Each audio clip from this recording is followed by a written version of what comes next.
Shalom Alehim. Bapak Yahweh memberkati saudara sekalian.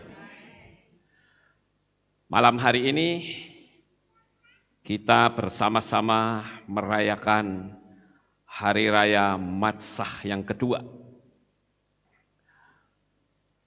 Dan hari ini juga saya banyak mendapatkan ucapan selamat Paskah, saudara-saudara.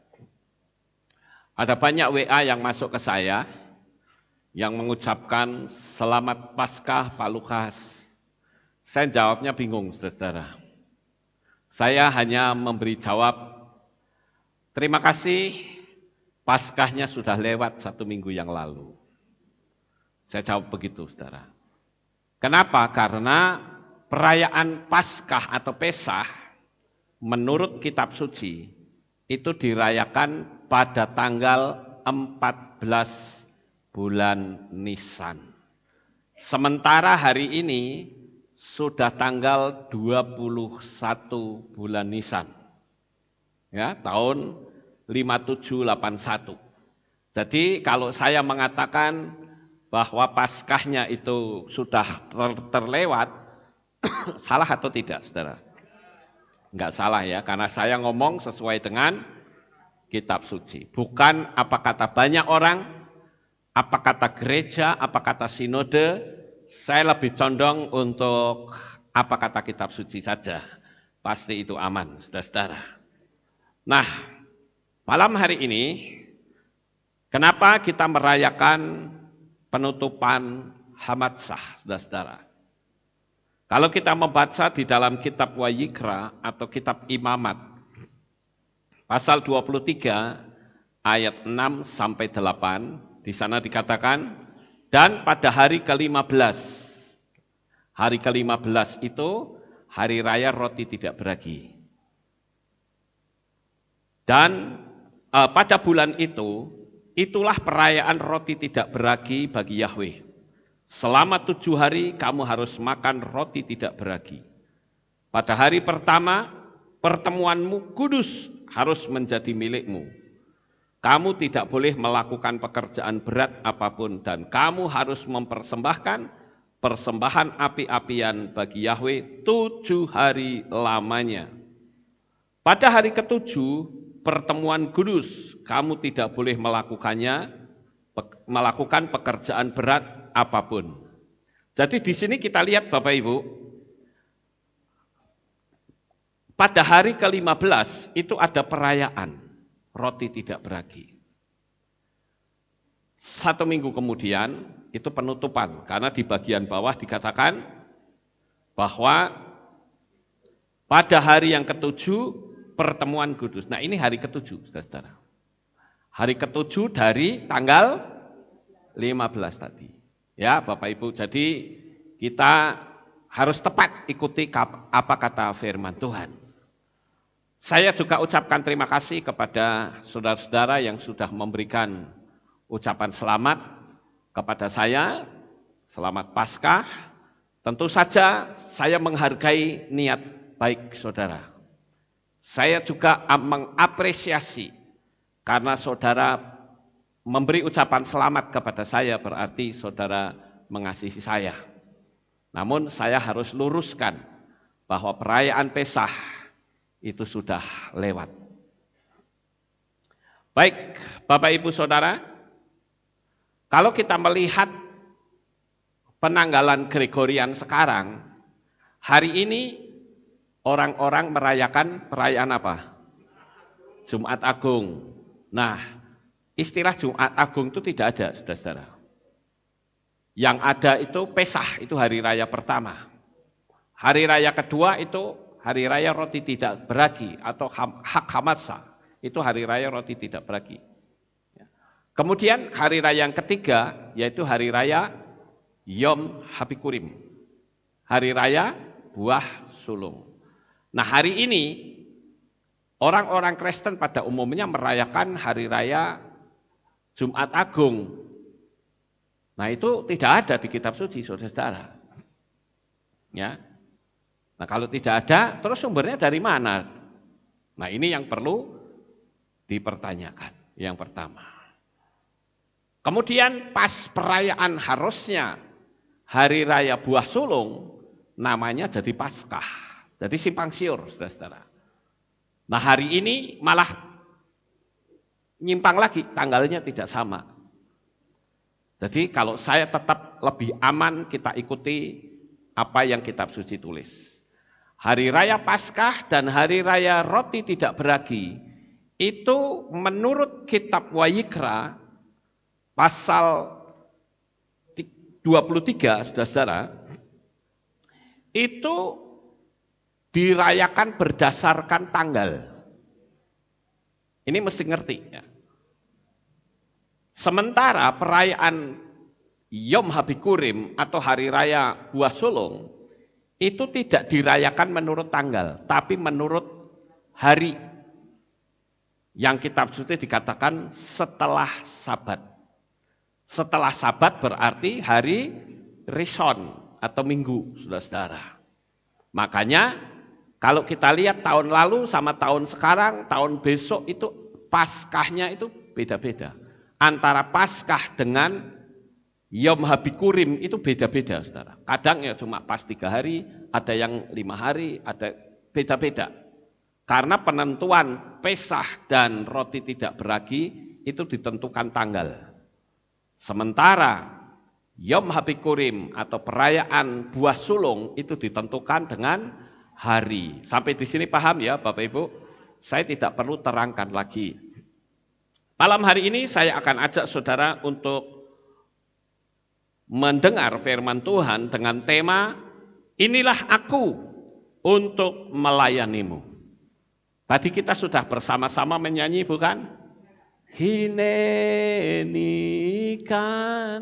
Hinenikan lesharutecha, gitu ya. Hinenikan lesharutecha. Inilah aku untuk melayanimu. Nah, Bapak Ibu, apa sih yang dimaksud dengan melayani? Melayani itu adalah suatu tindakan yang menyenangkan orang yang dilayani. Itu arti melayani. Lalu yang jadi pertanyaan, kenapa kita perlu melayani? Melayani siapa yang kita layani? Melayani siapa? Melayani Tuhan, melayani Bapa Yahweh. Kenapa kok kita melayani? Karena kita sudah diselamatkan. Kita tidak berurusan dengan api neraka. Kita diberikan kasih karunia. Orang goyim yang tidak mendapat keselamatan tetapi menjadi bagian karya keselamatan melalui darah Yeshua HaMashiach. Kita nggak perlu berjuang berdarah-darah. Kita juga nggak perlu sampai mati di kayu salib, nggak perlu. Karena semua sudah ditanggung oleh Yeshua. Kita mendapatkan anugerah, mendapatkan karunia. Oleh karena itulah, karena kita sudah diselamatkan, jadi kita harus melayani. Melayani orang yang sudah menyelamatkan kita. Amin. Pelayanan itu ada 2 macam loh saudara-saudara. Ya, pelayanan itu ada 2 macam, yaitu melayani pribadinya Tuhan dan melayani pekerjaan Tuhan. Maksud gak? Jadi, jangan sampai kita terjadi simpang siur, saudara-saudara, antara melayani pekerjaan Tuhan dan melayani pribadinya Tuhan. Kalau melayani pekerjaan Tuhan, itu ada harga yang harus dibayar. Ada waktu, ada tenaga, ada pikiran, ada pula materi. Itu yang menyangkut pekerjaan Tuhan. Tapi kalau melayani pribadinya Tuhan, itu gratis. Artinya kita tidak perlu melakukan seperti misalnya membuang tenaga, materi, tidak. Makanya saya bedakan, saya pisah antara melayani pekerjaan Tuhan dan melayani pribadinya Tuhan. Melayani pribadi Tuhan yang hidup, tentu kita harus mengambil sikap, yaitu hidup sesuai dengan firman Tuhan. Makanya Yesua disebut sebagai Torah Hayim. Torah kehidupan, Bapak Ibu. Dan melayani pekerjaan Tuhan, itu yang banyak tantangan. Jadi jangan sampai saudara pikir dalam dunia pelayanan, itu tantangannya enggak ada. Justru tantangannya itu banyak. Karena setan tidak suka kita melayani. Saya ambil contoh saja, saudara-saudara.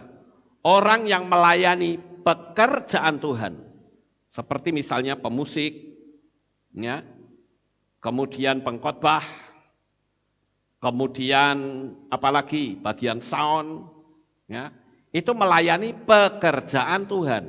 Maksud ya, nah melayani pekerjaan Tuhan itu yang banyak dijadikan sorotan banyak orang, saudara-saudara. Dan itu mesti tahan mental. Makanya Rabi Shaul atau Rasul Paulus mengatakan, kalau orang yang baru bertobat, jangan dikasih pelayanan. Kenapa? Karena tantangannya berat, nanti bisa-bisa murtad. Jangan dianggap orang pelayanan itu tidak dijegal oleh kuasa kegelapan. Bisa. Oleh karena itulah, kita harus mempertebal mental terlebih dahulu baru masuk dalam pelayanan, saudara-saudara. Karena yang namanya pelayanan itu disorot banyak orang, dipergunjingkan, saudara-saudara. Nah, kita kuat atau tidak? Apalagi menjadi seorang gembala. Kalau seorang gembala disentil sedikit saja sudah ngamuknya menjadi-jadi, ya bubar jemaatnya, saudara. Gembala itu harus memiliki kesabaran. Sekalipun diserang, dia harus tetap sabar. Bapak Ibu Saudara yang terkasih, pelayanan yang nampak, yang dikenal dengan pelayanan pekerjaan Tuhan, itu pun tidak boleh salah, saudara-saudara. Ya namanya menjadi bahan sorotan, itu dituntut untuk tidak boleh salah. Dituntut untuk tidak boleh keliru sama sekali. Padahal namanya manusia bisa mengalami kesalahan. Saya tadi bikin kesalahan loh. Saudara tahu enggak? Ya, karena saya blank pikirannya. Begitu tiup shofar, berdoa selesai, saya kembali begitu sampai di sana, Pak Obed mimpin Shema. Saya terkejut, oh iya ya, saya belum sema.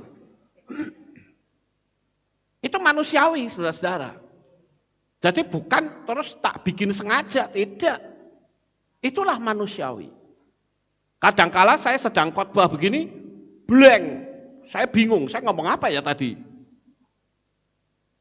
Masih bagus sekarang lah, dulu. Masih khotbah seperti ini, saya tidak peduli kusuk.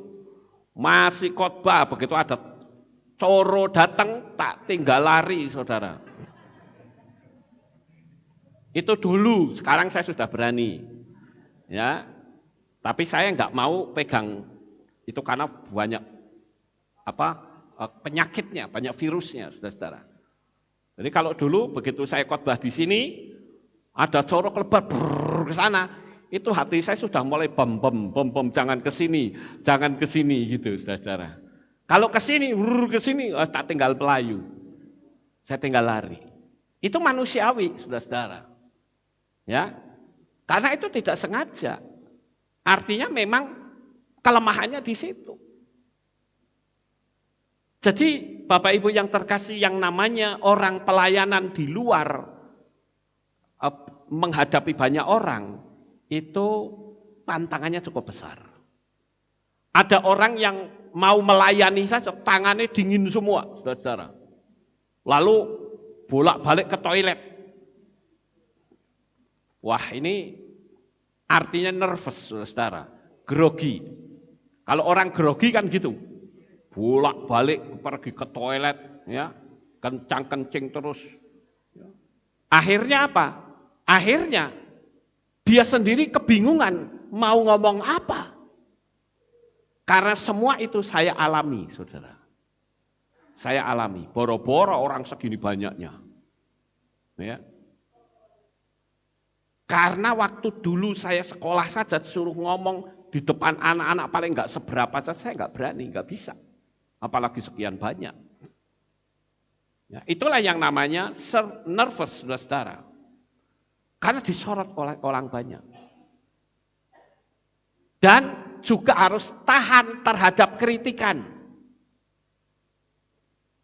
Harus tahan. Pendeta dasinya kecil dikritik. Wah, dasi kok kayak tali. Ya toh? Tapi kalau dasinya dibikin lebar, kritik lagi. Kok kayak tadahiler. Ya. Itu memang sudah dari sononya, saudara-saudara. Kalau pendetanya kurus, orang akan bilang, oh ini kurang doa ini. Pak pendeta ini kurang doa. Tapi saudara kalau pendetanya itu gemuk, wah ini pendeta nggak pernah puasa ini. Ini makannya pasti gelojoh ini. Jadi saya tahu posisi di sini. Begitu juga dengan multimedia, pemusik, itu akan mengalami hal yang sama. Kemarin saja waktu mati sebentar saja yang banyak sekali, kenapa mati? Ya mereka kan nggak mungkin menghendaki mati, betul nggak saudara-saudara ya. Tapi saya bilang untuk tim multimedia mesti tahan mental itu. Pasti nanti akan ada yang kritik, gimana sih suaranya jelek amat gitu. Ada ya waktu yang lalu kan. Ya, ada yang kasih tahu, Pak ini kok suaranya jelek, kemplumpung, enggak karu-karuan gitu. Saya enggak nyaman mendengarnya. Langsung saya kasih tahu, nih gimana nih, ayo cepat diatasin. Tapi ternyata enggak bisa, ya sudah upload ulang. Jadi kita harus tahan Bapak Ibu. Ya. Misalnya kalau ada pendeta yang kaya, itu orang akan berkata begini, wah itu pendeta kok memperkaya diri. Tapi kalau pendetanya itu miskin, gimana saudara-saudara? Wah itu kurang doa itu mungkin ya. Jadi banyak sekali kritikan. Saya dituntut untuk bekerja. Sampai karena saya tidak mau, orang jadi benci luar biasa dengan saya. Pak Lukas harus kerja, jangan malas. Jadi saya enggak kerja dunia itu dianggap malas, saudara. Kritik habis-habisan. Tapi kalau saya kerja, saya kan harus komit. Kalau ada orang yang minta dukungan doa, lalu saya tidak bisa melayani, gimana yuk? Ya.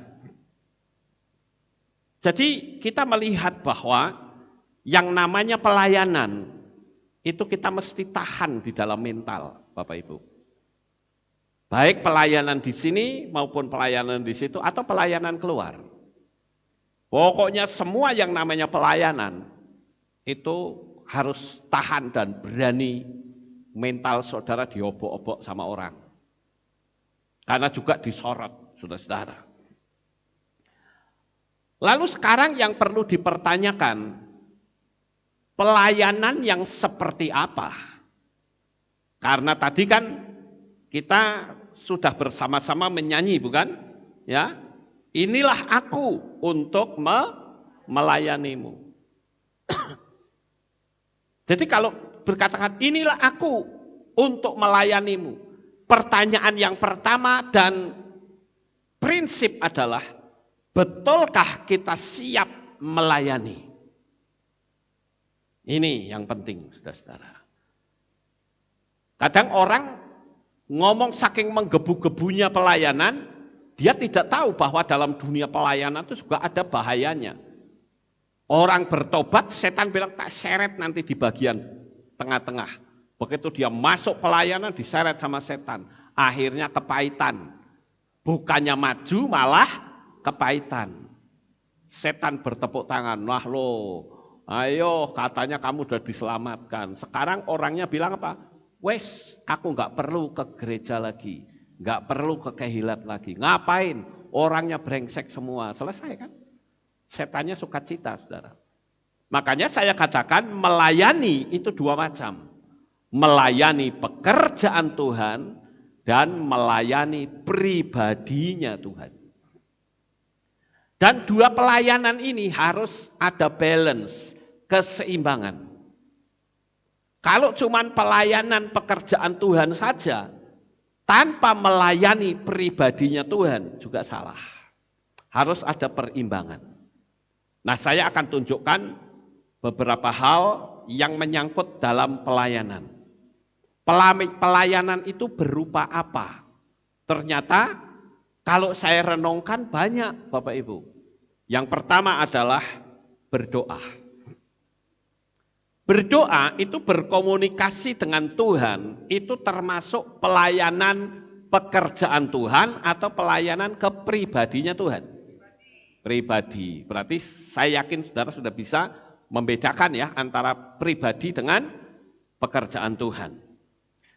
Jadi ketika kita melayani pribadinya Tuhan, itu kita berdialog, ada komunikasi. Tidak ada alasan orang berkata aku nggak bisa doa. Ada lagi yang bilang aku nggak bisa ngomong.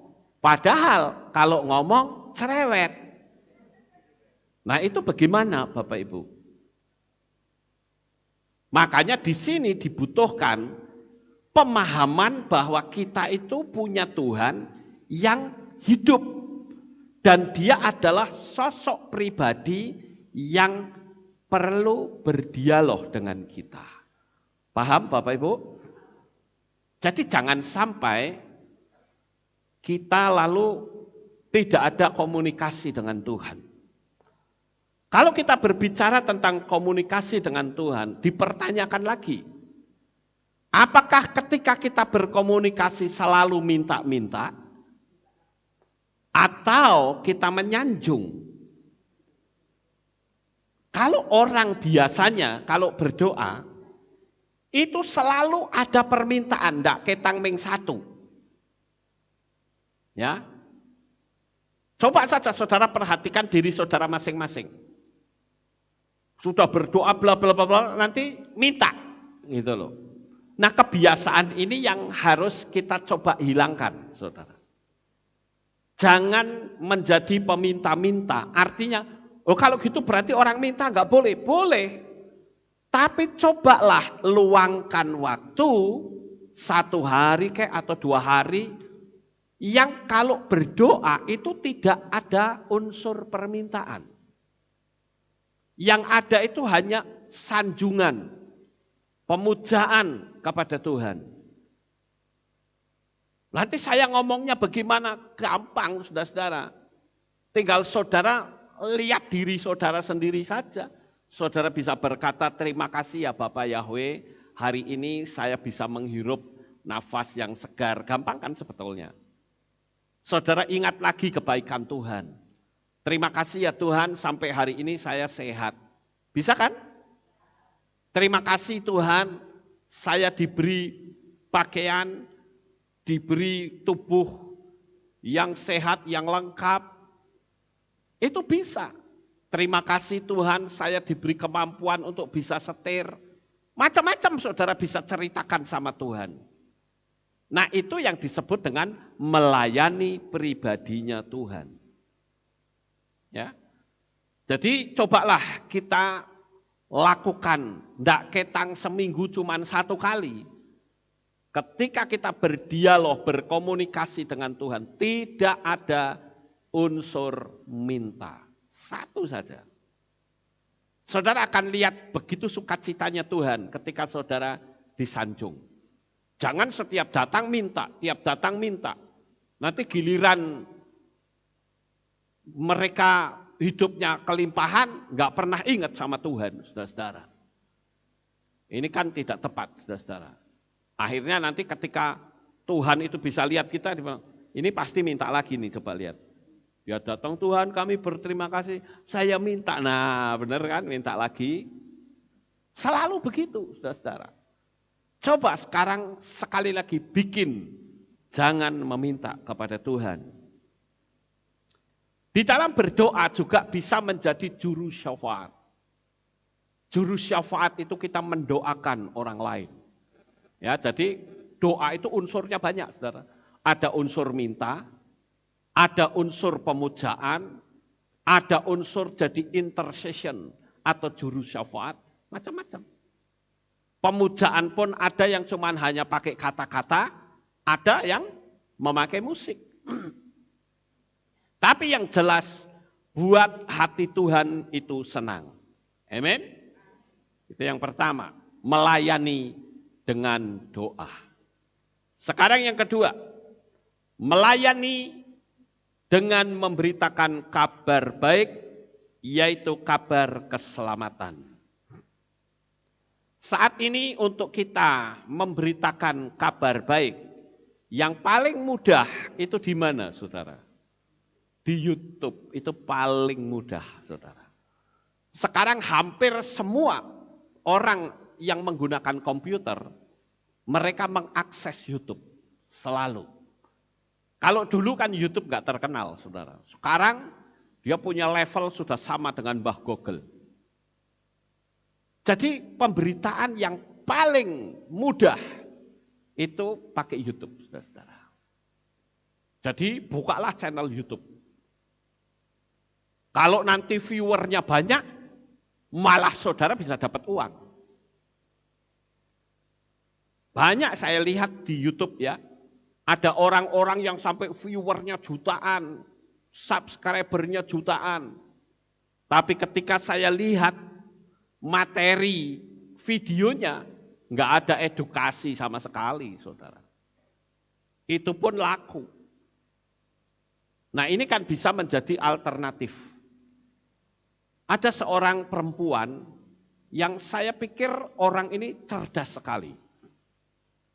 Dia pernah memimpin sebuah perusahaan, tetapi perusahaan dijegal oleh temannya, sampai akhirnya dia guling. Stres sampai mau bunuh diri, saudara-saudara. Tiba-tiba dia punya ide untuk bikin YouTube atau jadi YouTuber. Sekarang apa yang jadi viewernya banyak, subscribernya juga banyak. Jadi dia akhirnya bekerjanya yaitu memberi edukasi dan mendapat uangnya dari YouTube. Saya lihat perempuan ini itu cara bicaranya itu cerdas, sekalipun dia masih muda. Tapi sangat cerdas dia berbicara. Pandai sekali. Dia banyak sekali membaca buku. Nah ini berarti ada upaya. Ya, maka saya katakan cobalah kalau saudara ingin melayani pekerjaan Tuhan, memberitakan kabar baik, buka channel YouTube. Saudara bisa khotbah di situ. Beritakan nama besar Bapak Yahweh. Kemudian yang berikutnya saudara-saudara, bagaimana caranya kita bisa memberitakan keselamatan, yaitu saat bincang-bincang secara pribadi dan masukkan sedikit demi sedikit berita keselamatan kepada sahabat saudara, kepada orang tua saudara, kepada famili saudara yang belum mendapatkan keselamatan melalui Bapa Yahweh di dalam Yeshua HaMashiach. Nah kalau ditolak bagaimana Pak? Ya sudah, kita kan nggak pernah maksa, saudara-saudara. Yang diperintahkan Tuhan itu hanya memberitakan. Mau ditolak atau tidak itu bukan urusan kita. Itu urusannya orang tersebut dengan Tuhan. Nah Bapak Ibu yang terkasih, memberitakan kabar baik keselamatan itu juga ada metode yang lain. Yaitu apa? Memberikan pertolongan kepada orang-orang tanpa pamrih. Ini juga memberitakan kabar baik. Nanti Tuhan yang akan membalas kebaikan apa yang kita lakukan terhadap orang lain. Amin. Jadi buat orang itu simpatik dengan kita, saudara-saudara. Firman Tuhan memberitahu kepada kita, kapan kita ini disebut sebagai orang yang saat Tuhan menderita, kamu melawat aku. Ketika di penjara, kamu melawat aku. Lalu Tuhan berkata bahwa saat engkau membesuk saudaramu yang ada di penjara, itu juga merupakan pelayanan, melayani Tuhan, saudara-saudara. Yang berikutnya adalah bagaimana kita melayani dengan baik, yaitu hidup kita menjadi reflektor kasih-Nya, Bapa Yahweh. Kasih itu kadangkala dilecehkan, tapi kasih itu dapat menyelamatkan. Saudara, saya jadi ingat kalau bicara tentang kasih berhadapan dengan kekerasan. Pada sekitar tahun 1959, sekitar tahun itu, ada seorang penginjil yang sangat terkenal, yang bernama David Wilkerson. David Wilkerson ini seorang penginjil yang baru saja keluar dari sekolah kitab suci, sekolah teologi, dan dia melayani, enggak tanggung-tanggung. Dia punya visi besar untuk menyelamatkan dua gangster yang paling ditakuti di Amerika, yaitu gangster Mau Mau dan gangster Bishop. Dua gangster besar ini polisi saja takut, saudara-saudara. Karena kalau mereka sudah berantem, mereka bukan pakai pentungan, bukan pakai macam-macam, bisa pakai senapan mesin. Nah, David Wilkerson ini pernah masuk ke dalam dua sarang penjahat itu. Saudara bisa tonton filmnya, filmnya itu memang sudah lama, tapi sekarang saya lihat sudah diperbaharui. Itu judulnya adalah The Cross and the Switchblade. Salib dan pisau lipat. Itu bagus sekali. Saya masih ingat ketika pertama kali saya bertobat, saya ditontonkan video itu, film itu. Wah, hati saya bergetar, saudara-saudara. Wah, ini luar biasa ya. Penjahat yang sedemikian ditakuti bisa ditaklukkan dengan hukum kasih oleh David Wilkerson.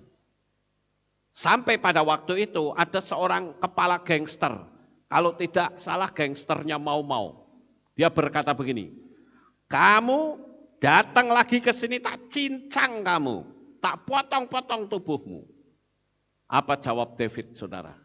Dia katakan, semua potongan tubuhku berteriak, aku mengasihi kamu. Loh, ngeri gak saudara? Hebat sekali. Orang dipotong-potong tubuhnya dia bisa katakan, kalau kamu potong tubuh saya, semua potongan tubuhku akan berteriak, aku mengasihi kamu.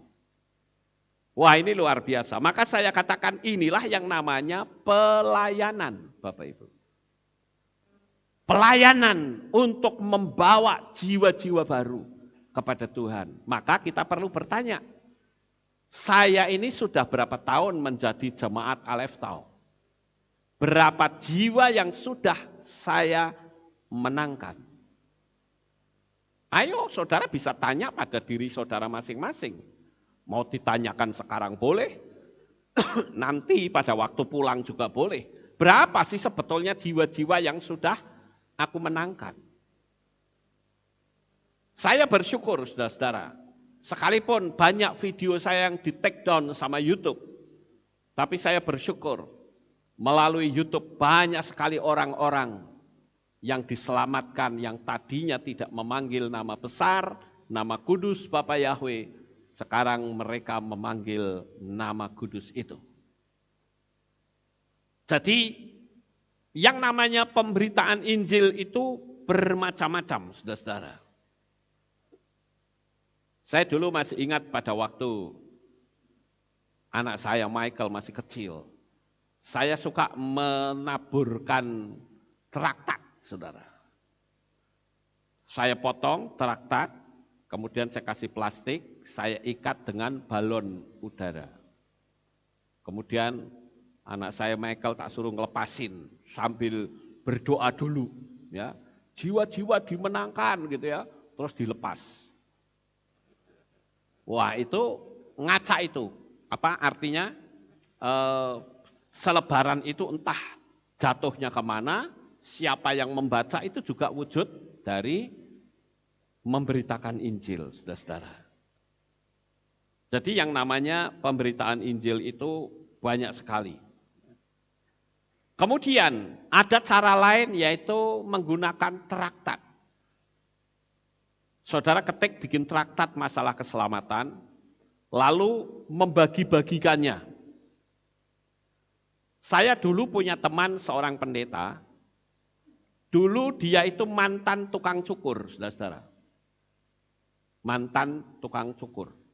Tukang cukur jalanan itu di bawah pohon itu loh, saudara-saudara. Saya sempat satu camp dengan dia pada waktu saya ada di organisasi lama. Saya sempat tanya begini, loh Bapak ini dulunya katanya tukang cukur, bagaimana bisa bertobat? Karena Bapak dari kepercayaan lain.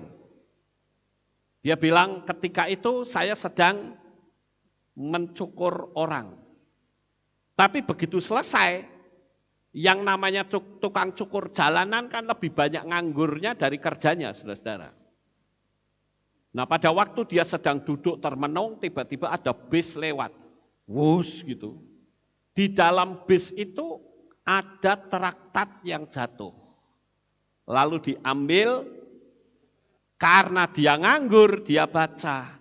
Disitulah Roh Kudus bekerja. Sehingga tukang cukur ini akhirnya bertobat dan menjadi gembala jemaat. Profesi tukang cukurnya ditinggal. Dia melayani pekerjaan Tuhan. Nah ini yang saya katakan bahwa yang namanya pelayanan itu sangat banyak, saudara-saudara. Sekarang yang ketiga, bagaimanakah melayani pekerjaan Tuhan atau melayani Tuhan? Itu harus ada balance. Dia itu melakukan perbuatan baik. Saya pernah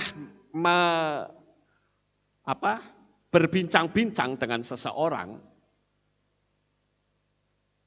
dan dalam perbincangan itu saya menceritakan tentang kasih Tuhan. Saya menceritakan tentang keselamatan melalui darah Yesus. Dan saudara tahu, orang itu berkata, dia katakan begini, saya kalau untuk bertobat kayaknya susah deh. Ya. Loh saya tanya, loh kenapa? Bos saya itu kalau sudah ngamuk, wah itu kebun binatang keluar semua. Padahal katanya dia orang Kristen yang saleh. Nah loh, ketahuan bukan saudara, kenapa dia tidak bisa menyelamatkan pembantunya? Karena hidupnya tidak menjadi berkat. Nah oleh karena itulah, kita harus belajar untuk menjadi reflektornya Tuhan, yaitu melakukan perbuatan baik. Saya ambil contoh misalnya, saudara di terminal bis, ada orang yang sudah tua, jalannya berat, nampaknya dia sedang membawa barang belanjaan. Kalau kita memberi pertolongan, sekalipun kita tidak bercerita tentang Tuhan, itu sudah memberitakan Injil, saudara. Kita berbuat baik saja, nggak usah kita bicara tentang Tuhan dulu, berbuat baik dulu. Begitu dia tanya, Anda siapa? Anda kepercayaannya apa? Nah baru saudara cerita. Sampai di sini paham Bapak Ibu? Jadi yang namanya melayani itu luas sifatnya, saudara-saudara. Saudara naik bis tiba-tiba ada seorang perempuan hamil, tua. Sementara tempat duduknya penuh. Tidak ada salahnya kalau saudara bangkit berdiri dan bilang, Mbak silakan duduk, gantiin saya. Itu juga merupakan penginjilan. Betul nggak Bapak Ibu? Itu juga melayani Tuhan. Karena dunia ini sekarang sudah egois. Nggak peduli lah, pokoknya sekarang tuh egoisnya luar biasa. Nah kita harus berani menunjukkan sikap yang berbeda dengan dunia. Jangan kita itu gampang terprovokasi. Seperti kemarin rame-rame di Makassar ada bom mau masukkan ke gereja. Itu bikin orang marah gitu. Dan saya katakan ngapain marah? Kita doakan saja keluarganya supaya dia menyadari. Kita itu punya bom, tapi bukan bom yang mematikan, tapi bom yang menghidupkan. Yaitulah bom kasih, saudara. Kita tunjukkan kepada dunia bahwa kita itu beda dengan mereka. Mereka main ngebom, main membunuh. Kita bukan seperti itu. Kita harus tunjukkan bukti bahwa Bapa Yahweh mengasihi umat manusia di atas muka bumi ini. Dan kita harus bertindak dengan hukum kasih seperti yang Yeshua HaMashiach lakukan. Kalau kita membaca di dalam kitab Matius atau Matius 25 ayat 44, di sana dikatakan begini. Pada waktu itu pun mereka akan menjawab kepadanya dengan mengatakan, Tuhan, kapankah kami melihat engkau lapar atau haus, atau seorang asing, atau telanjang, atau sakit, atau dalam penjara, dan kami tidak melayani engkau. Jadi kalau kita melihat ada orang yang butuh pertolongan, ya kita harus membantu tanpa pamrih.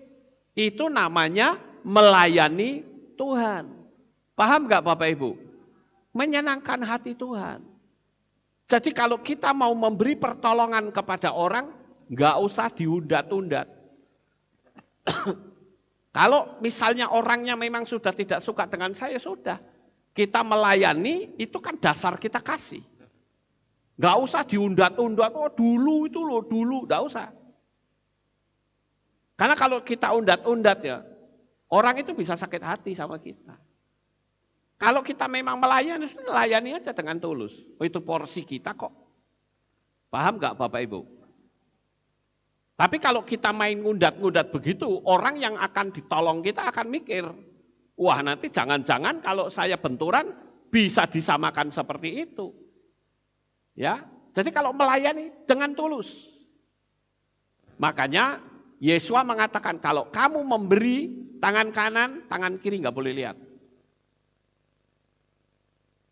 Karena kalau sampai kita ngundat-ngundat, ya apa bedanya dengan orang di luar sana. Nah Bapak Ibu yang terkasih, itu pelayanan dalam bentuk yang ketiga. Sekarang yang keempat. Bagaimana melayani itu? Yang keempat yaitu saudara bisa melayani dengan mengembangkan talenta untuk rumah ibadah misalnya. Saudara yang pandai dekorasi, saudara mendekor, itu juga melayani pekerjaan Tuhan, saudara. Anak-anak muda yang pintar-pintar dalam komputer seperti sekarang, melayani juga dengan multimedia. Itu namanya pelayanan, saudara-saudara. Ada yang pintar nyanyi, nyanyi. Yang pintar ngarang lagu. Yang pintar bikinin roti, ngajari bikinin roti. Yang pintar bercocok tanam, ngajari bercocok tanam. Pokoknya kembangkan semaksimal mungkin talenta yang saudara miliki, yang Tuhan berikan kepada saudara. Itu namanya pelayanan, saudara-saudara. Ada orang yang punya potensi, punya talenta, tetapi potensinya cuma dikubur. Talentanya dikubur, enggak dipergunakan. Ingat, kalau saudara membaca perumpamaan tadi, maka orang yang punya talenta datang dan meminta pertanggungan jawab, tapi ternyata talenta saudara-saudara kubur, pemilik talenta akan menuntut saudara. Ingat bahwa kita manusia itu enggak ada yang bodoh. Saya beritahu kepada saudara sekalian yang ada di tempat ini, engkau bukanlah manusia bodoh. Tapi saudara adalah manusia-manusia yang lahir di dunia ini yang ditentukan oleh Bapa Yahweh untuk menjadi pemenang. Haleluya. Begitu juga dengan saudara yang ada di berbagai negara, di berbagai tempat yang mengikuti streaming saya. Jangan saudara merasa kecil hati. Ingat, engkau adalah orang-orang hebatnya Tuhan. Jangan takut, kami di sini berdoa untuk saudara. Begitu juga dengan Bapak Ibu yang ada di tempat ini, kami berdoa untuk saudara. Supaya hidup saudara itu semakin hari, semakin diberkati. Diberi kesehatan, damai, sejahtera, sukacita, apapun yang saudara lakukan dibuat Tuhan menjadi berhasil. Itu keinginan saya, saudara-saudara. Jadi ayo kembangkan talenta. Dan saya katakan pelayanan itu suatu anugerah besar loh. Tuhan bisa nggak sih pakai malaikat untuk melayani? Oh sangat bisa. Tapi kok dia memakai kita, itu sebuah penghormatan yang super dahsyat. Kenapa? Karena kita melayani sang pemilik sorga, sang pemilik Shamayim, sang pemilik alam jagat raya ini. Kalau saudara disuruh melayani presiden, saya senang atau tidak? Senang. Lah kita ini melayani bukan melayani presiden, tapi pemilik alam jagat raya ini. Betapa luar biasanya posisi saudara itu. Ya. Dan sekali lagi, dalam pelayanan jangan melihat kita sendiri, tapi lihatlah Tuhan. Kalau saudara lihat diri saudara sendiri, saudara bisa sombong, saudara bisa jatuh dalam dosa. Karena akhirnya apa? Saudara mencuri kemuliaan Tuhan. Bapak Ibu saudara yang terkasih, saudara perlu melihat ketika Yesua masuk ke kota Yerusalem, menjelang dia dibunuh, apa yang dilakukan? Yesua naik keledai, begitu masuk, orang-orang menghamparkan pakaiannya, bukan? Yesua menunggang keledai. Sekarang bayangkan yang jadi keledai itu kita semua. Senang nggak kira-kira? Senang ya, waduh ini orang-orang memberi hamparan, baju, kain, macam-macam. Keledainya nginjek-nginjek baju itu, saudara-saudara. Kenapa sampai bisa seperti itu? Karena ada Yesua di punggung keledai itu. Tapi coba kalau Yesua tidak ada di punggung keledai, saudara suruh, bentangkan pakaiannya tak injek-injek. Mungkin kita menjadi kampleng saudara. Tapi karena Yesua yang duduk di punggung keledai, keledai itu menikmati kemuliaan orang-orang yang memberikan kemuliaan kepada Yesua. Paham Bapak Ibu? Jadi enggak ada yang bisa kita sombongkan. Kalau ada orang yang sombong, saya pernah dengar ya, ada satu gereja, itu ada namanya ring 1, ring 2, ring 3. Waduh, lah kalau gereja main ring-ringan seperti itu ya repot saudara-saudara. Kami pernah kedatangan seorang tamu. Tamu ini adalah salah satu dari pengerja di ring 1. Waktu dia datang ke sini nginap beberapa hari, saya mau diperlakukan seperti pendeta itu. Tapi mau minum apa? Saya bilang enggak usah begini, risih saya.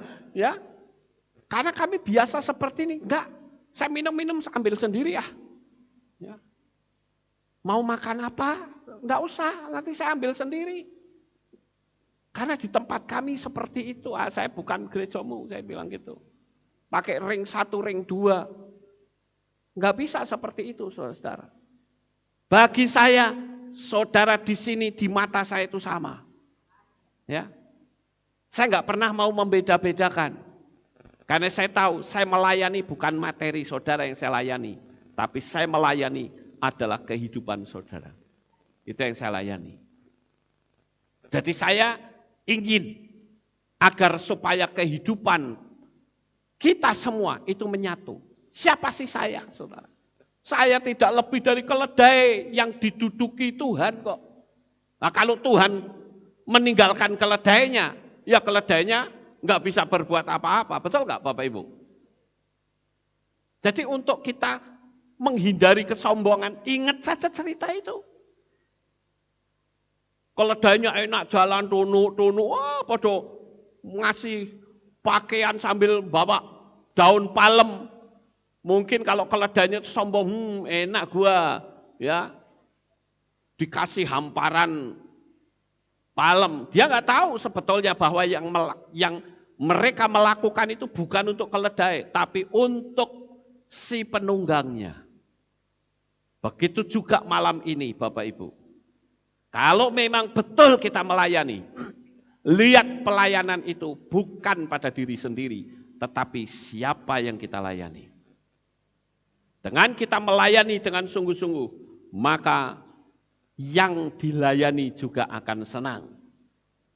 Sekali lagi, yang namanya pelayanan itu banyak tantangan dan godaan dalam hidup, tapi jangan pupus. Terus melayani sampai Tuhan datang. Kita melihat satu kisah yang cukup menarik, saudara-saudara. Ada seorang perempuan, ya mereka termasuk kelompoknya murid Yesua lah, yang bernama Marta, saudara-saudara. Marta ini ketika Yesua datang, sibuk melayani. Pelayanan Marta ini salah atau tidak? Tidak, pelayanan enggak salah. Tetapi yang salah adalah dia bersungut-sungut. Melayani kok bersungut-sungut, saudara-saudara. Kalau melayani ya sudah, memang porsimu pandainya di situ ya sudah. Jangan malah bersungut-sungut bikin pertentangan, malah akhirnya dikritik sama Tuhan Yesua. Di kitab Lukas 10 ayat 40 dikatakan begini, namun Marta terus-menerus disibukkan oleh banyaknya pelayanan. Dan sambil mendekat, dia berkata, Tuhan, tidakkah engkau peduli bahwa saudaraku membiarkan aku seorang diri melayani? Maka katakanlah kepadanya supaya dia membantu aku. Ini adalah ucapan komplain dari Marta. Lah kok Maria kok malah enak-enakan duduk dengerin Yesua khotbah. Saya katakan Marta ini juga tidak salah. Karena memang Marta porsinya seperti itu. Tetapi apa yang Yesua katakan bahwa Maria sudah memberikan tempat yang terbaik untuk Tuhan. Yaitu apa? Mendengar firman, saudara. Berapa banyak orang yang sudah terlibat begitu banyak pelayanan, tapi sebetulnya hatinya itu sudah jauh dari Tuhan. Itu yang Tuhan tidak mau. Yang Tuhan mau adalah pelayanan fisik ya oke, pelayanan batin saudara dengan Tuhan juga oke. Maka saya katakan harus ada balance antara melayani pekerjaan Tuhan dan melayani Tuhan. Dan kita lihat ya, orang-orang yang seperti Marta ini ternyata banyak, saudara-saudara. Dan saya perlu katakan, dengar kata-kata saya. Ya, ini kata-kata ini penting. Jika orang tahu bahwa jerih lelahmu dalam pelayanan mendatangkan kekayaan di Syamayim yang membuat engkau terperangah, akan banyak orang yang berebut kedudukan dalam pelayanan itu. Paham Bapak Ibu? Masalahnya tidak ada orang yang tahu bahwa pelayanan sekecil apapun akan mendatangkan kekayaan surgawi, kekayaan yang maha kekal. Saudara pikir pelayanan orang yang K3 yang membersihkan segala itu pelayanan yang ecek-ecek? Tidak, saudara. Itu pelayanan hebat. Jangan saudara anggap itu pelayanan ecek-ecek, keliru. Coba kalau kehilat ini enggak ada mereka, apa bersih kehilat ini? Tidak, saudara. Mungkin ada bungkus permen, ada macam-macam. Yang suka kalau makan krocek dibuang. Ya toh? Jadi pelayanan itu banyak bentuknya, Bapak Ibu. Pelayanan guru sekolah minggu, apakah saudara pikir itu pelayanannya cek-cek karena ngurusin anak kecil? Tidak, justru itu ujung tombaknya luar biasa. Karena saudara sedang memasukkan kehidupan iman kepada anak-anak menjadi dasar hidup mereka. Jadi, sekali lagi saya katakan, jika orang tahu bahwa hasil jerih lelah pelayananmu mendatangkan kebahagiaan dan kesukaan kekal di Syamaim, pasti akan banyak orang yang akan berebut menggantikan pelayanan. Bapak Ibu Saudara yang terkasih, marilah kita melayani dengan apa? Dengan yang dimaksud dengan skillfully. Skillfully itu berarti dengan skill yang sangat baik. Tuhan itu tidak tertarik dengan orang malas, saudara. Tuhan itu bisa pakai pelacur. Tuhan itu bisa pakai pembunuh. Tuhan itu bisa pakai orang sejahat apapun. Tapi dia tidak pernah mau memakai orang yang malas. Itu yang harus saudara ketahui. Apakah kita termasuk orang malas? Saudara sendiri yang bisa menjawabnya. Sebesar apakah saudara dalam pelayanan? Itu banyak hal. Maka saya katakan melayani itu tidak sempit, konotasinya luas sekali. Saudara juga bisa melayani dengan materi saudara. Dengan materi pekerjaan Tuhan juga bisa berkembang. Ya. Saudara yang terkasih, kalau kita melihat adanya ibadah, bekerja dan melayani itu termasuk dalam teks bahasa Ibrani itu avodah. Nah, di situ perlu diperhatikan motivasi pelayanan kita itu seperti apa. Melayani itu harus jelas motivasinya, saudara.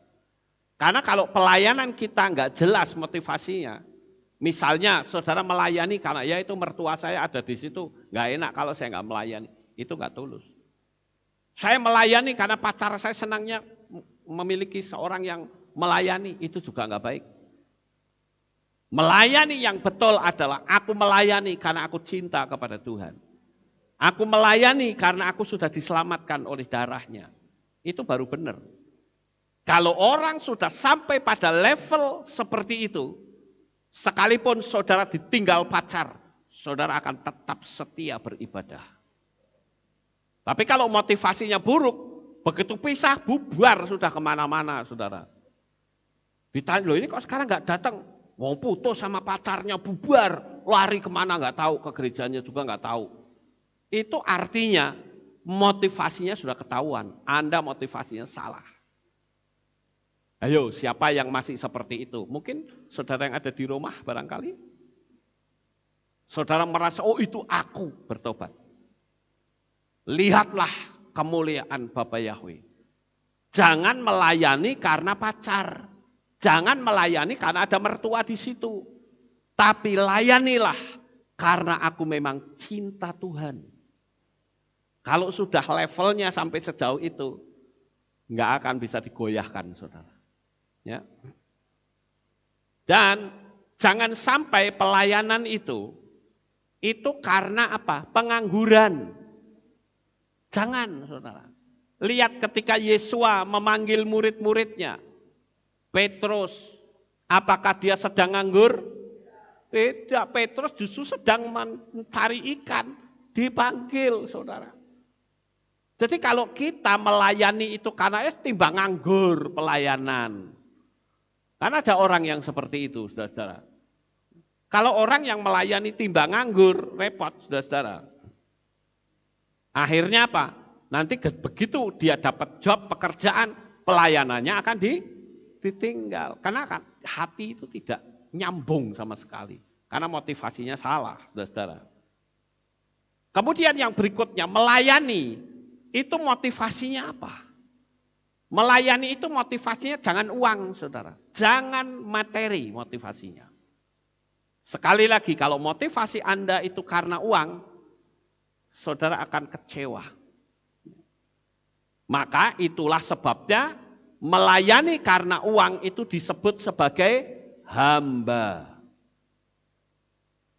Tapi kalau melayani karena kasih, itu sebutannya adalah mempelai. Beda ya Bapak Ibu, antara mempelai dan hamba. Padahal di luar sana kalau kita lihat, Tuhan biarlah engkau berkati hambamu. Saya nggak mau jadi hamba Tuhan. Saya mau mempelainya Bapak Yahweh. Karena apa? Karena Bapak Yahweh turun ke dunia ini bukan untuk hambanya, tapi dia turun untuk menjemput mempelai perempuannya, yaitu saudara dan saya. Kehilat itu adalah mempelai wanita yang kelak akan menyongsong Tuhan di awan-awan yang permai. Nah, Bapak Ibu yang terkasih, kalau kita lihat dalam pelayanan, motivasinya benar, saudara akan melayani dengan enjoy.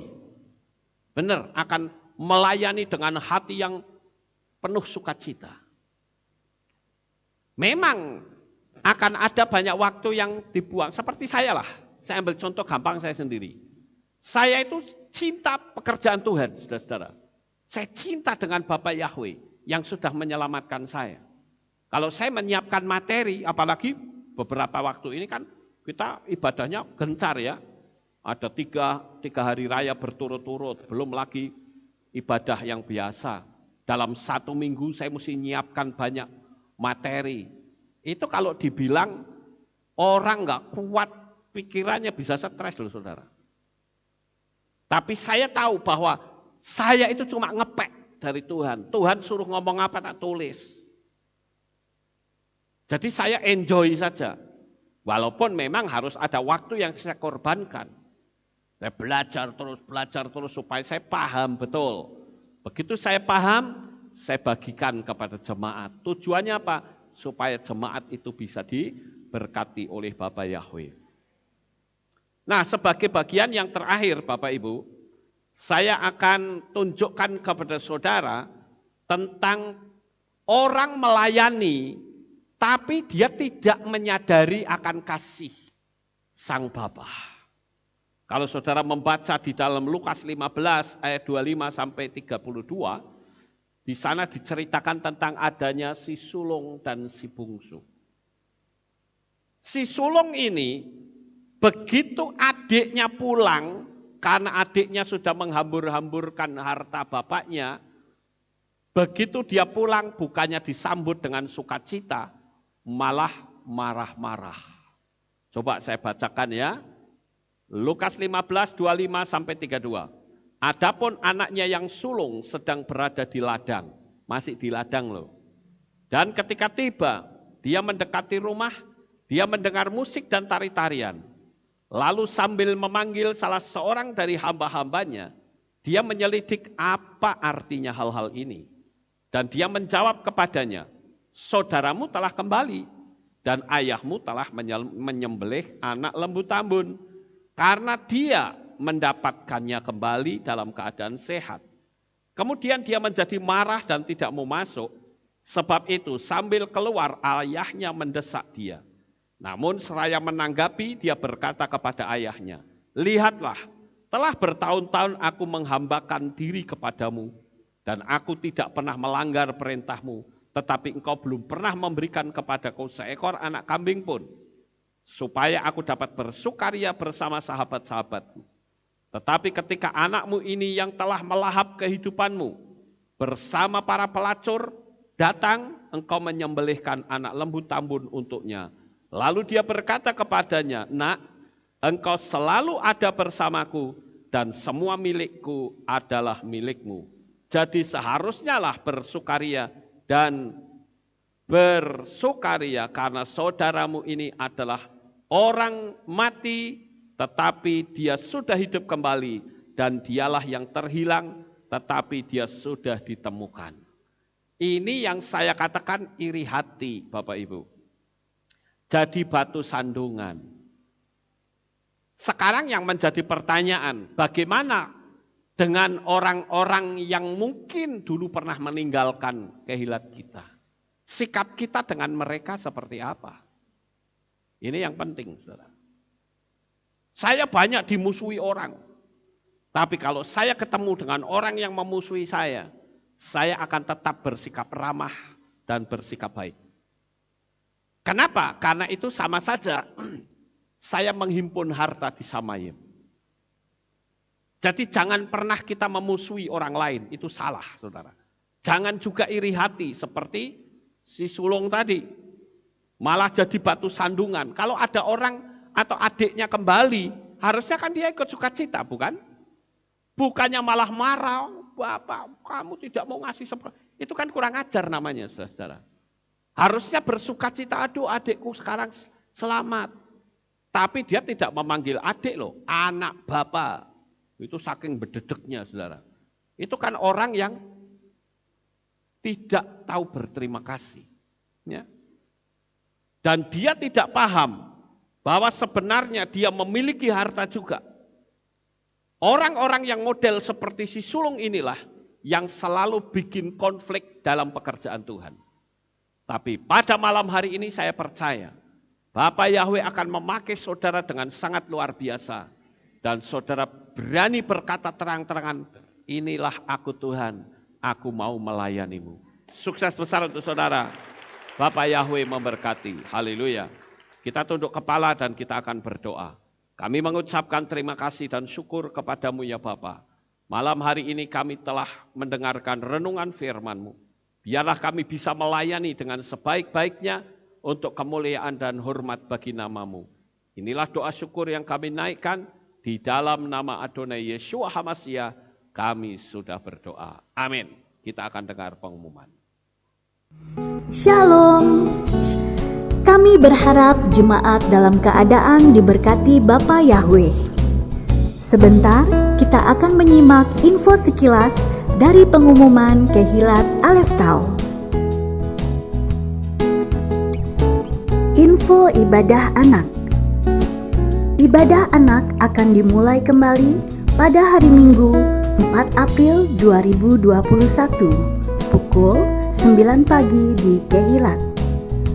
Untuk itu kami menghimbau Bapak Ibu Saudara dapat mengajak putra-putrinya untuk mengikuti ibadah anak.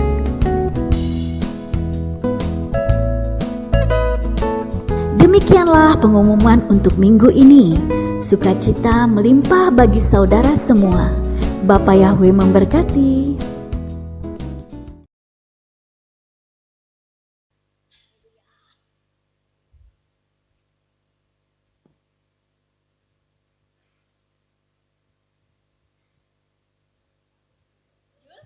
Yul, aku peteng gerejane ya. Aku telat mah ya Yul. Aku kegasian nek lunga gereja ya. Kegasian, Mak. Iki saya subuh. Apa? Aja gasi-gasi. Kok saya peteng lampune urung diuruke ya. Oh, alah. Aku cemotoku sing kleru. Oh, ayo, Mak. Dimaaf ya, Mak. Maskere sing make mbok yo sing. Gua aku lak nyungsur. Aku ora iso nganggo masker, tak delehkene lak padha ae. Pokoke nganggo masker. Padha ae. Apa kuwi, Mak? Kok tak goleke suket gak nyusur. Bi, maskere barang kok kayak gitu toh, Mak? Ayo kono piye. Dibenerke toh, dibenerke. Lah mlebu kok. Bukan. Nganu lho, Mak. Merdayo ki sing sopan. Ayo baleni. Nganu. Baleni. Nganu baleni. Dibaleni. Dibaleni sing sopan. Sing sopan. Nggih, sopan nggih. Ya, sing sopan nggih. Karo joget apa karo nari. Nggih. Mak. Dibenerke dulu, Mak. Iki mlebu stop lho, Mak. Oh, engko nek seluruh donya do weruh kepriye jal. Iki aku kon joget, Mak. Dibenerke. Ya nari kon. Sik kowe rada mlebu sik wis tak wong loro. Kuwi blangkonmu ya kualik. Mosok to, Mak? Blangkon mosok jendole kok ning ngarep. Lah kuwi ana lancipe ditarik. Wis ganteng lho, Mak. Ayo anak papat kok, Mak. Lah iki maskerku dicopot mau tak benakno. Maskerku dicopot kene. Oh iya ya, Mak. Ya ya.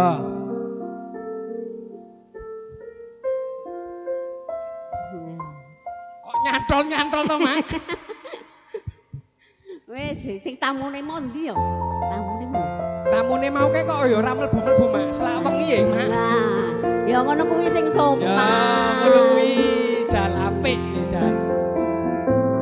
Monggo. Monggo. Kuwi nari apa ya? Kuwi nari. Hati-hati nggih. Oh iya. Mike digowo, Mas. Kayak Mike, Mas. Kayak Mike, Mas. Nanti lali lho mak aku mak. Iki saiki. Lek nari hati-hati ndak kesandung ya. Loh, saya itu dulu waktu kecil tuh wah belajar renang. Belajar renang. Iya. Nah, kok judulnya kok nari? Wah itu gaya bebas. Oh, Ya, kayak jadi bebas. sekarang kita ya. mau ngapain ini? Nganu daripada kesuwen selak wengi diumumke wae sing wingi do melu donor Donor darah. darah. Oh gitu, kita Aku mau jadi- bagi Iya. darah. Aku jane ya kepengin melu donor Lah, kok Lah darah. kok gak melok ngopo, Mak? Lah tak pikir-pikir lek lansia donor darah gantine darah apa? Aku gelem lek darah muda. Wah, ya kuwi gak bener, Mak. Gak bener, Mak. Ojo, Mak. Ngene iki, Jack. Aja. Ngene. Nek Gak oleh. Nak wis umur. Kakean iki pejalukan ya. wis ya. Yes, Jan. Ya dimaklumi wae lah. lah kan is ben untuk semangat muda ngono Oh lho. iya, betul. Bener, bener wis. Besok ditak donori. Ya wis. Ya wis. Ya monggo yuk Anu dor lek prese mondi. Dor presik sik tak jembokke undiane. Sebelum kan biasanya kalau di acara-acara resmi itu lah. Itu ada prakatanya. Nah, Oh, nggih, monggo Mas. kita kan sudah pakai pakaian Jawa, ya Oh toh? iya. Prakata dirimu pakai bahasa Indonesia, tak transit bahasa Oh, Jawa saya kan. iya. Monggo. Selamat Cek. malam buat Maju cek. jemaat yang sudah berpartisipapi. Oh, berpartisipapi. Berpati si Ah. sapi. Oh, apa basa mau ngono. kan? Bereboisasi lho. Ngawur. Berpartisipasi. Oh, ya, itu. Apa Maklum. ilate kesleo apa? Karang nek wong cah nom iki pengalamane Oh. ngono, Mas. Iya toh? Sudah lama hidup di Amerika gitu. Oh, heeh, bener. Bagi jemaat yang sudah meluangkan waktu dan juga sudah berpartisipasi. Ojo angel-angelin transit angel. Yo, berpartisipasi. Kok digeguyu weli lho. Berpartisipasi, Oh, Mas. iya. Inggih, kula aturi matur sembah nuwun kalian sedaya jemaat Kelet Lefto ingkang sampun makani sapi. Udah cek mau cek. Lah iki Opo kuwi, Cek? jemaat liyane apa ngerti? Berpartisipasi. Nah, nggih niku sami niki. Nggih. Wis. Daripada kesuwen wis Iya, berpartisipasi. sing arep ki sik nunggu door prize lho, Cek. Oh, iki Ya mesti sing do Allah. ngarep ya do meh Wis. nunggu ya. Wis Ayo, deg-degan. ayo Cik Elis nunggu ya. Mak, Ya. ya wel. Oh, ya ini. Saya minta minta Ibu Gembala buat mengambil undiannya. Mari Ibu Gembala. Ambilnya satu aja ya, Bu. Jangan dua. Sebentar. Biar hadiahnya keluar dulu baru diundi. Gitu. Iya. Oh. tak kira Kadonya apa. diambil dulu, nanti siapa yang mau dapat itu. Satu-satu. Sik, sebentar. Mam. Wah, ini isinya televisi Oh, tapi dalam bentuk Telisi wirang-en semono. televisi dalam bentuk saset. Ya, ya.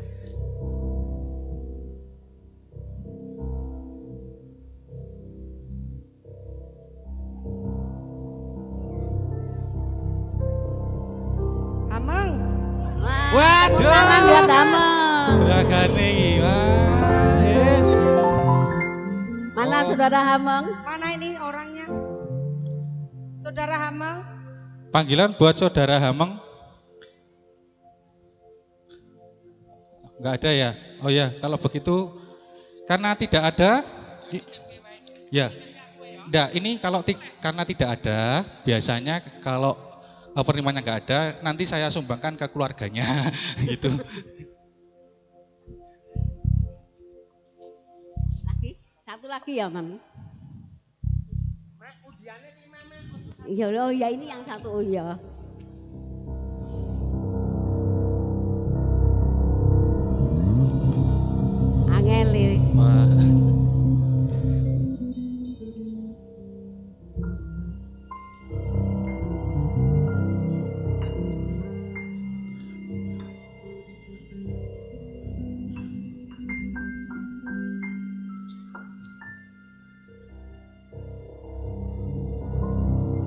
mesti apik hadiahe wong angel bukae. Bener, Pak. Hadiah gede. Mas batangan yo. Ya, Mas batangan. mas. Di dalamnya dibuka, keluar mas. Chandra. Wah. Chandra. Pokemon. Wah. Lanjut. Chandra itu donor toh, Chandra toh. Chandra. Aduh. Dan oh, siap. Ini jangan dilihat Tiga lagi. besar kecilnya. Siapa tahu isinya perumahan di dalamnya. Rizky S.A. Jaranan. Rizky. Rizky. Ojo Mary. Ya. Menyesuaikan Abot ta. enggak, ini menyesuaikan bentuk badan. jadi pas gitu. Saya ambilkan lagi. Waduh. Abot aja. Abot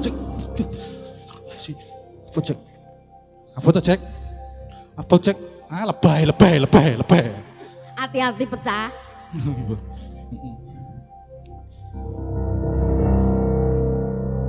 Yuli Pekping. Dewe, wis krasa. Aduh.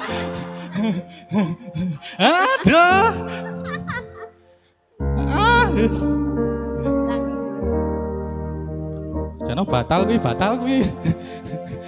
Ngerti ora tak jipukke ya. Jipuk dhewe.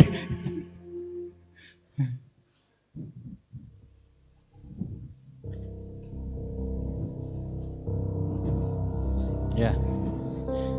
Ibu Kristina. Bu Kristin. Oh. Ya, grandma. Wah, anaknya seneng kok dibuka.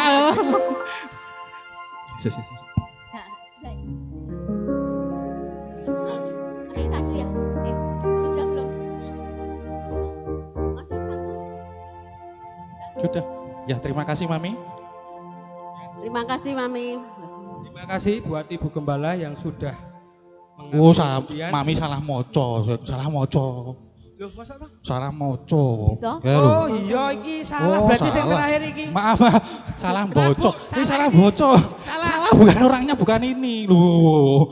Salah moco. Sopo sakjane? Sakjane sapa? Cek iku Kok Yudiane Jano? sing dicek. Yulan. Wah. Sing Wah, iki. bocor. Yulan ini sini. Iki aku ora penak lho, iki kok aku ngijoli lho. Ya. Awas, sing Sakake. Ya. Aduh. Ojo Mari, ngerjain wong Pak. tuwa. Ya, di sini dulu. Di sini dulu Ya. ya, yang Ah. sudah menerima door prize-nya. Ya. Oh iya. Untuk yang bulan Juni.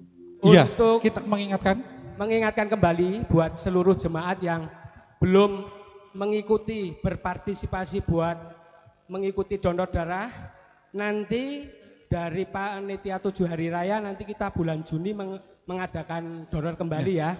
manfaat Buat donor Bapak Ibu darah itu Gembala, banyak. semuanya yang berjemaat di sini boleh mengikutinya. Ya, manfaat donor darah biar tidak takut, ya kan? Karena apa? Biasanya orang yang donor darah itu takut jarum.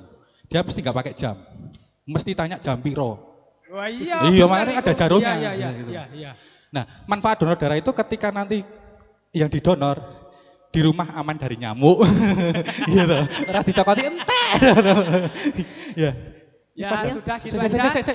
Ya. Ayo ngapain kalian? Pada ngapain ini? ngapain? Bertiga di sini. Ayo, Iya. yang sudah ya Oh, turun. mau ikut di sekolah minggu ya. Iya. Monggo silakan turun. Silakan. Monggo Iya. silahkan. Ya saya Ini mengundang besok buat Minggu ada ibadah anak. oh iya. Ada ibadah anak. Ada ibadah anak. Cah sekolah minggu cah ibadah anak. Ki urung kok do mlebu aja diumumke ben padha masuk sik. Oh iya ya silakan. Ben padha Ini masuk, Mal, pada sekolah ibadah minggu. anak akan Kan duwe anak kon sekolah minggu aja kon ngegame wae. Nah, Ya. bagi Bapak Ibu yang mempunyai anak boleh besok minggu boleh dibawa anaknya untuk ibadah anak ya. Jangan mainan HP terus. Nanti ya boros pakai datanya. Iya bener, Seng. Bener, boros. Ya, ini ada persembahan dari ibadah anak. Ya saya Ada undang untuk semuanya Buat anak-anak untuk segera masuk. Ya. Sekarang masuk, nanti keluar lagi. Enggak ya, masuk silakan. Ya, untuk ibadah anak, ini ibadah anak akan menampilkan sebuah drama musikal. Menceritakan tentang 3 hari raya. Ya, ini talenta muda loh, Mak. Cucu-cucu ya, Mak ya? Ya. Masuk adik. Iya. Kita ke belakang, Mak. Melek. Oh ya. Ya, kita akan menyaksikan penampilan dari ibadah anak.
Wah, nanti ada ibadah nih. Siap-siap dulu ah.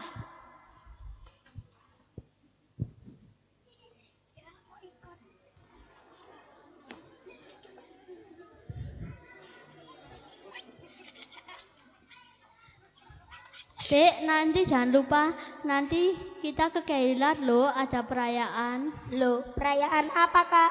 Perayaan Paskah, Dek. Perayaan Paskah itu apa, Kak?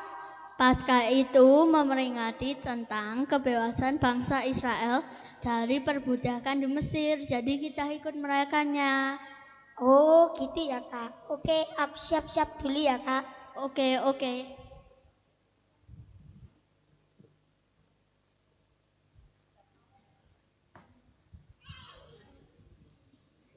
Ada David dan Cinyo. Sini silakan duduk. Loh, kok kamu rapi banget? Mau kemana, Brandon? Oh, aku mau ke Keilat karena ada perayaan Paskah. Loh, bukannya besok ya perayaan Paskahnya? Besok itu kita merayakan Hari Raya Roti Tidak Beragi. Perayaan apa itu, Fit? Hari Raya Roti Tidak Beragi mengingatkan bangsa Israel bagaimana mereka tidak memiliki waktu untuk mengembangkan roti dalam persiapan mereka meninggalkan Mesir. Oh, berarti untuk sementara kita tidak makan makanan yang ada raginya ya kalau begitu? Betul. Hai teman-teman. Hai Mose, hai Afram. Sini ngobrol sama kita. Lo pada ngomongin apa nih? Ini kita lagi ngomongin perayaan yang ditetapkan Bapak Yahweh. Nah, hari ini kita merayakan Paskah dan besok kita merayakan Roti Tidak Beragi. Lo bukannya hari ini perayaan Buah Sulung ya? Kalau perayaan Buah Sulung itu lusa. Perayaan Buah Sulung itu apa sih? Hari Raya Buah Sulung itu memperingati janji Yahweh kepada bangsa Israel untuk memberkati ladangnya. Dan bangsa itu harus mempersembahkan yang sulung bagi Yahweh. Karena Elohim telah mengangkat bangsa yang diperbudak mati secara rohani. Serta memberi berkat dan diberi hidup yang berkelimpahan.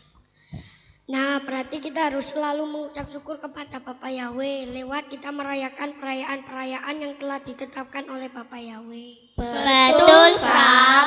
Yaudah, yuk kita berangkat bareng-bareng. Yuk.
kami. Mengajak Teman-teman untuk datang ke ibadah anak. Jam 9 pagi. Bapak Yahweh memberkati.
Ya, itulah tadi penampilan dari anak-anak sekolah minggu yang luar biasa. Itu talenta-talenta muda, Mak. Ya kan? Generasi. Itu ya regenerasi. Oh iya, saya juga kita harus ingatkan juga nih, ya kan. Buat bapak-bapak, ibu-ibu, teman-teman semuanya, adik-adik, kakak-kakak ya toh, yang punya talenta dalam bidang apapun, mungkin bidang datar, segitiga sama sisi itu ya. Ya, betul itu. Ya. Rumus. Maksudnya yang punya keahlian lah, keahlian dalam bidang apapun, dalam bidang musik, multimedia atau apapun itu, yang penting cuma satu yang nggak boleh, ahli sihir. Ya itu nggak boleh ya, jangan. Ya, nah mereka sudah menampilkan persembahan buat Tuhan. Nah kita juga iya dong, terus gue klambi Jawa ini ya, kudune kita memberikan persembahan yang terbaik buat Bapak Yahweh, lagu Jawa. Ya, oke. Sambil joget, yes. Sip. Oke. Tarik. Matur nuwun. Matur nuwun. Matur nuwun. Bapak Yahweh kula matur nuwun. Matur nuwun. Matur nuwun. Matur nuwun. Bapak Yahweh kula matur nuwun. Asik. Musik.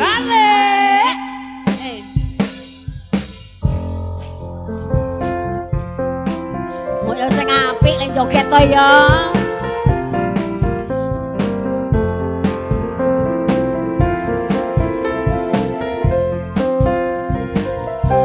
Sajeki kula dereng Yahweh, uripku tansah diberkahi.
matur nuwun Rama Yahwe kula matur nuwun matur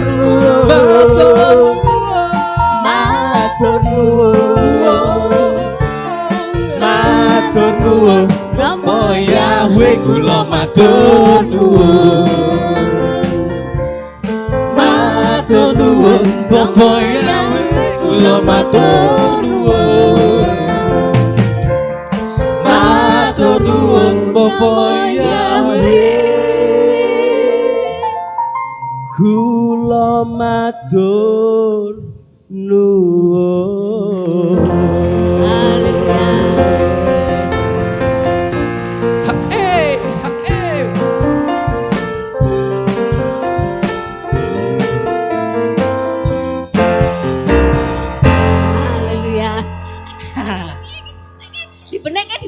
Dibenekke, sikile dibenekke. Cabut. Nah, wis bener iki. Mari. Iya. Wah, cek. Sekarang kan rangkaian acaranya sudah. Wis rampung iki, Mas? Sudah. Wis lak ana job liyane to. Wah, iya, kita ada job. Wis ditelepon-telepon, Mak. Job daripada jobe engko honornya ra medon. Lah, ayo. Kita sampai kan lho jam 5 pagi lho ini jobnya. Saya padatnya kita nggak bisa jalan. Ya iya situ. Ya, terima kasih banyak buat jemaat semuanya, Bapak Yahwe berkati. Bapak Yahwe berkati semua. Saya serahkan kuda mempelainya untuk menutup acara ibadah perayaan malam hari ini. Ya, sebelum kita akhiri, saudara-saudara, saya perlu memberitahu bahwa besok pagi tetap ada doa pagi. Ya, jadi karena sabatnya itu sudah digabung pada malam ini, jadi besok tetap ada doa pagi. Kita akhiri kebaktian kita, mari kita bangkit berdiri, kita tutup dalam doa. Terima kasih Bapak Yahwe, selesai sudah ibadah kami dari awal pertengahan sampai pada akhirnya.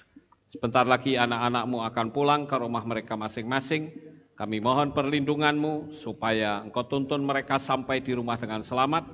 Pertemukan kembali pada jam-jam ibadah mendatang di dalam ikatan tali kasih-Mu. Terima kasih ya Bapak Yahwe. Inilah doa syukur yang kami naikkan di dalam nama Adonai Yeshua HaMashiach kami berdoa. Mari kita angkat tangan kita dan kita akan menerima berkat Kohanim. Yefarecha Yahwe wa yismereka.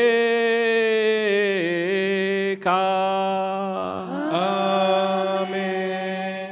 Ken yehi rotso. Yair Yahwe panau eleka. Wichuneka. Amen. Ken yehi rotso. Yesa Yahwe panau eleka. Wayashem lecha shalom. Amen. Ken yehi rotso. Baruk atapair ufaruk atabasaleh. Engkau akan diberkati di kota dan kau akan diberkati di ladang. Amin. Baruk peripetnecha ufriat matka ufri fahem teka shekar alapeka wa esterotsoneka. Diberkatilah buah kandunganmu, diberkati hasil bumimu, diberkati hasil ternakmu, anak-anak lembumu dan anak-anak dombamu. Amin. Baruk tan akau misyartika, diberkatilah bakulmu dan tempat adonanmu. Amin. Baruk ata boboy kau faruk ata betseteka, dan kau akan diberkati pada waktu kau masuk dan kau akan diberkati pada waktu kau keluar. Amin. Baruk ata Yahwe Eloheinu melek haolam, besem Yeshua HaMashiach waruah hakodes kile olam faed. Kami sudah berdoa dan mengucap syukur. Haleluya. Amin. Haleluya. Amen.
Hashem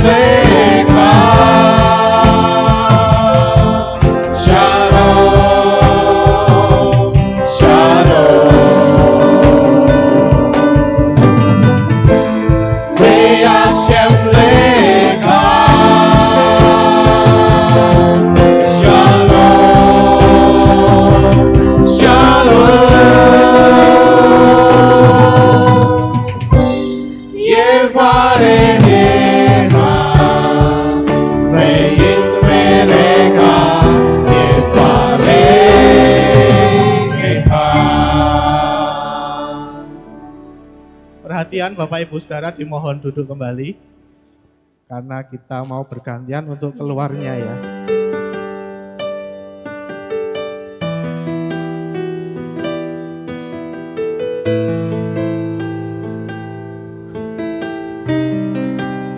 Segala pujian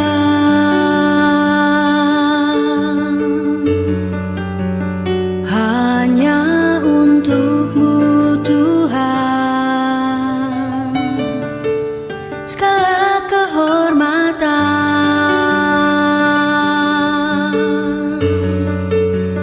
juga punya-Mu Tuhan.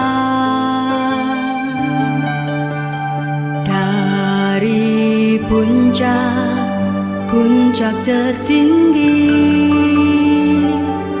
sampai lembah terlandai,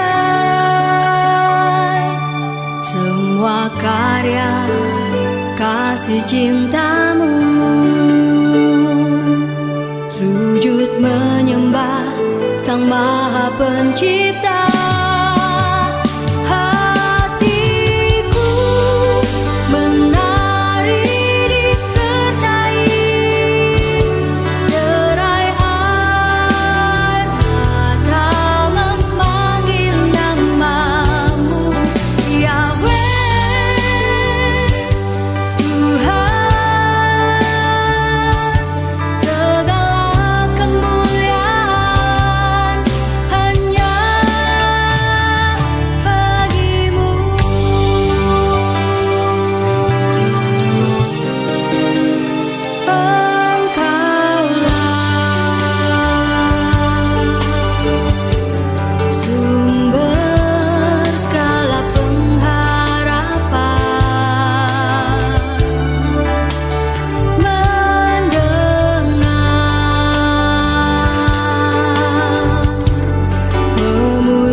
Duka lara menjadi bahagia,